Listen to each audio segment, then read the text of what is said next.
I'm plenty smart. Whoa, did you see that? I nearly took my head off. Alright guys, Amphibia finally gave us the mind-scarring moment we've all been waiting for and emotionally dreading with Marcy's possession. With this episode being jam-packed with story advancements and major details that need to be committed to memory, this video will only cover Olivia and Yunan, with Spider Spray getting its own dedicated video down the road. As always, to stay in the loop with all things Amphibia during our Season 3 coverage, please subscribe to the Roundtable with notifications on so you never miss a video. With all that said, let's dive in. The beginning of the episode provides us with a flashback during Marcy's early days in Utopia, as indicated by her broken leg. A tidbit of information provided in Marcy's theme song Takeover, as her clumsy habits had her tumble down a flight of stairs moments into her arrival. Lady Olivia took Marcy to the balcony of Utopia Castle to show her the beautiful sight the land has to offer, revealing that she is a descendant of a long line of newts who made a sacred vow to protect Amphibia's land. She's an environmentalist who loves Amphibia with all of her heart, which must make King Andreas' heel turn all the more soul-crushing. Within mere weeks, Utopia has become unrecognizable, industrialized to mine resources for the invasion. Olivia's moping is derailed by a dark Frobo approaching her, informing Olivia that she's been summoned by Andreas, alongside General Yunan. Behind the two is a tapestry sporting an emblem for Andreas' master, a three-pointed crown with an orange eye acting as its center. Olivia and Yunan eavesdrop on Andreas after Olivia reveals Andreas has been hiding in isolation since the events of True Colors. And to an outsider, it looks like Andreas is losing his mind, as he's seemingly talking to himself aloud, when in reality, he's conversing with the entity he refers to as his lord. It appears the master is growing impatient at the pace Andreas' plans have been moving at since he reclaimed the Calamity Box, especially when it comes to claiming a new host. Andreas seems hesitant at fulfilling this request so soon,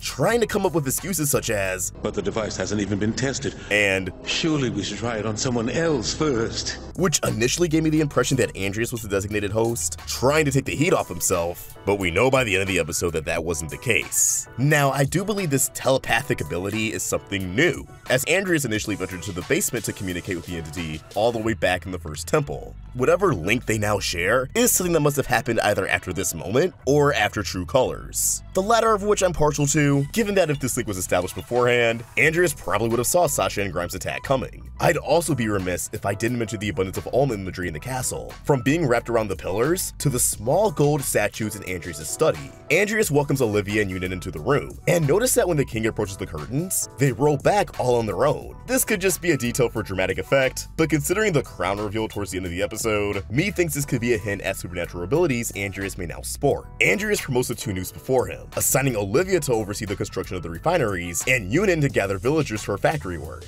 If any frogs resist, they need to be killed on sight. While I can't say much for Yunan, given that her relationship with Andreas has always seemed to stay at a professional level, it is absolutely sick that he'd force this upon Olivia. Season 2 made it clear that their relationship, while not buddy-buddy, transcended a work-only atmosphere, as Olivia would urge him to behave appropriately. This just feels like Andreas is giving her the finger, being more than aware of her lineage and purpose, getting back at her for all the time she did get on his case over his behavior. As for Yunan having to round up frogs against her will, while Wartwood may immediately pop into your head, I'm actually thinking this may lead to our proper introduction of those frog rebellions that Hop Hop inspired all the way back in Season 1. We never followed up on this plot thread in Season 2, so now feels like the perfect time to tie everything together. After being dismissed by Andreas, Olivia and Yunan are ready to take a stand, refusing to serve a Mad King any longer. Knowing they can't do it on their own, however, Olivia suggests recruiting the one and only Marcy Wu, who's currently locked away underneath the castle inside a rejuvenation tank, more or less remaining in a comatose state. Yunan hilariously objects to this idea, reminding Olivia that the girls are scheming backstabbers, but come on, cut Anne some slack. She didn't do nothing. She got caught up in all this just like you did. Thankfully, Olivia persuades Yunan through praise of Marcy's wit and strategy.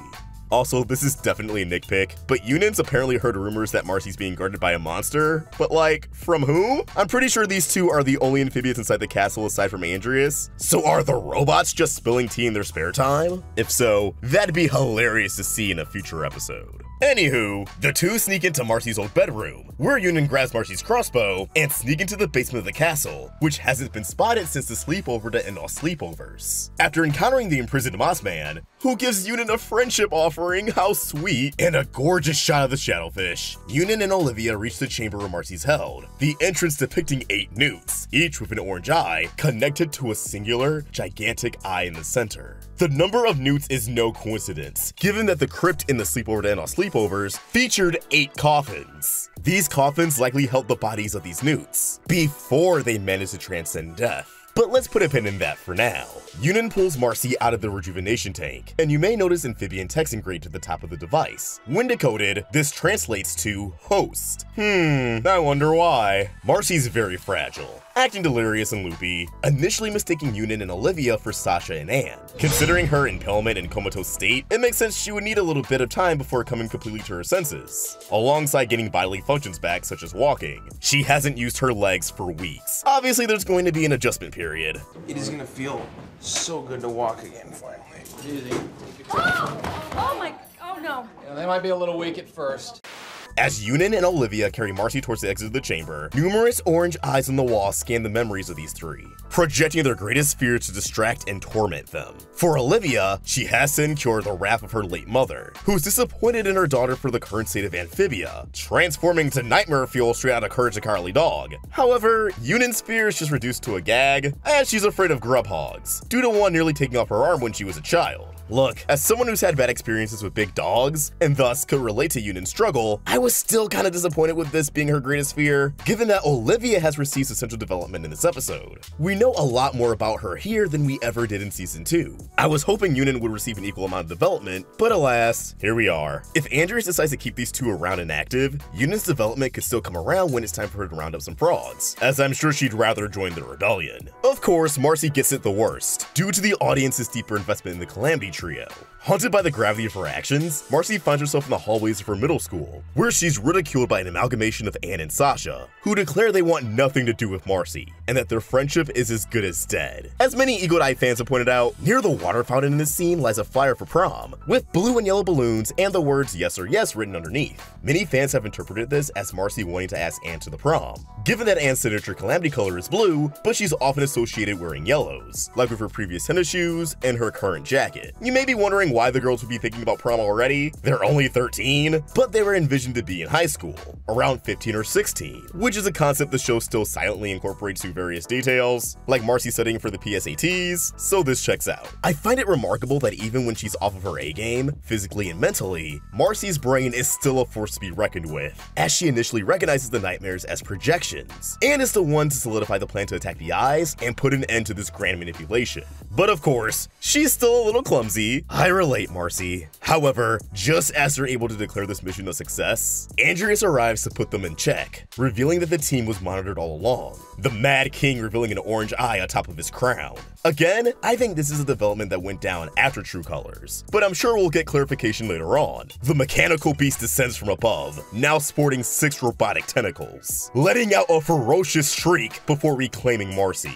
Andreas continues his exposition by explaining this monster is a collection of Amphibia's greatest minds, a hive mind referred to as the Core, a chilling name that blows the night out of the water. Andreas reveals that the Mossmen were held in captivity in order for them to study their medicinal properties, improving technology for such a thing on Amphibia. But it wasn't until they abducted the Shadowfish that they learned to truly conquer death. If I had to take a stab in the dark, the Mossmen may have helped with regeneration, maybe even acting as high-end life support, or even resurrection, whereas the Shadowfish may be how the subconscious, or even souls of these past amphibian lives were placed into the core itself. It does seem as if the core mends all these minds together into one, given that Andreas refers to it as my lord without any plural nouns. So at the moment, this thing is the personality and brains of 8 newts rolled into one.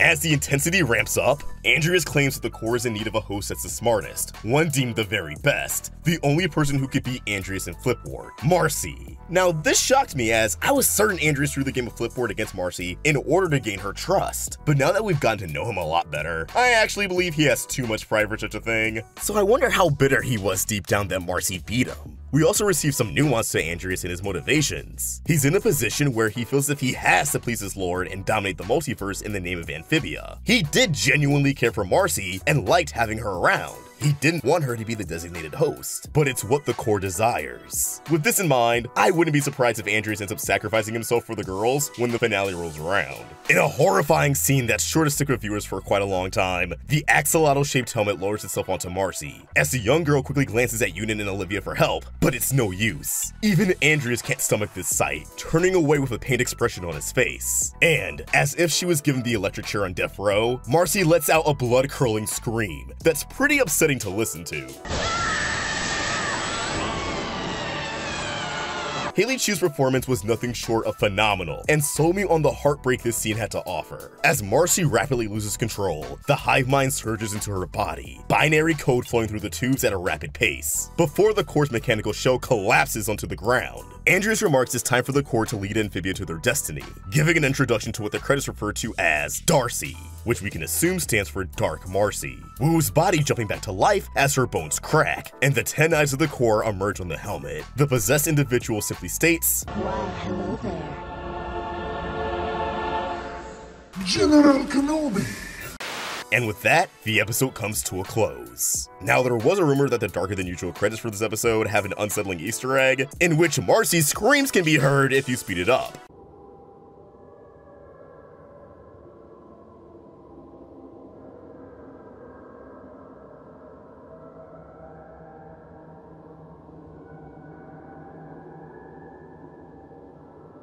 But Matt broadly deconfirmed this on Twitter, in a response to a tweet of mine actually, so this is just an eerie coincidence. As for if Marcy's actually dead, I don't think so. Considering the core wanted someone who was the smartest, it doesn't make sense for it to overwrite her brain. I think Marcy just got assimilated into the hive mind. After all, this episode didn't contain the line of dialogue from the trailer that's presumably from the core.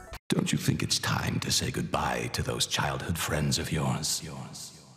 So knowing that's still coming up, if that voice is talking to Marcy, then she's probably trapped somewhere in her mindscape, succumbing to the core's darkness, something I believe could result in Anne having to go inside Marcy's mind in order to free her, as previously speculated in a theory video. But as always, only time will tell. But I want to know what you guys think. What did you think of this episode? And what do you think is in store for Yunan, Olivia, Andreas, and Marcy? How do you feel about the name Darcy? Let us know your thoughts in the comments down below, or keep the conversation going over at Roundtable Vids and at AllShrikVox on both Twitter and Instagram. If you enjoyed this video, please sure to like and subscribe to the Roundtable for more great cartoon content. Thank you for watching, and I hope you have an awesome day. See ya!